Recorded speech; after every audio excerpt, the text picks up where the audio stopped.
दोडक्याची भाजी म्हटलं की लहानांपासून मोठ्यांपर्यंत सर्वच जण नाक मुरडतात. पण आज आपण अगदी आगळा-वेगळा हा पदार्थ पाहणार आहोत.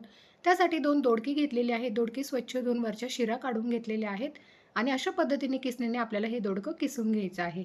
किस तयार झाल्यानंतर हाताने अशा पद्धतीने हा किस थोडासा दाबून घ्यायचा आहे. यामध्ये जे काही एक्स्ट्राचं पाणी असेल ते सर्व निघून जाईल आणि अशा पद्धतीचा किस इथे आपल्याला मिळेल. त्यानंतर गॅसवर कढईमध्ये 2 चमचे तेल गरम करायला ठेवले. तेल गरम झालं की त्यामध्ये लसूण, जिरं आणि कढीपत्ता छान असा परतवून घ्यायचा आहे. लसणाचा कच्चेपणा दूर झाल्यानंतर 2 मध्यम साईजचे कांदे बारीक चिरून त्याला सुद्धा सोनेरी रंगावर परतवून घ्यायचा आहे.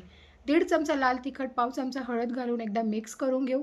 त्यानंतर किसलेला दोडक्याचा किस यामध्ये घालायचा आहे. पुन्हा एकदा मिक्स करून वरून थोडंसं चवीनुसार मीठ घालायचं आहे आणि पुन्हा एकदा मिक्स करून घ्यायचं आहे. झाकण ठेवून 1 ते 2 वाफ याला काढून घेऊ.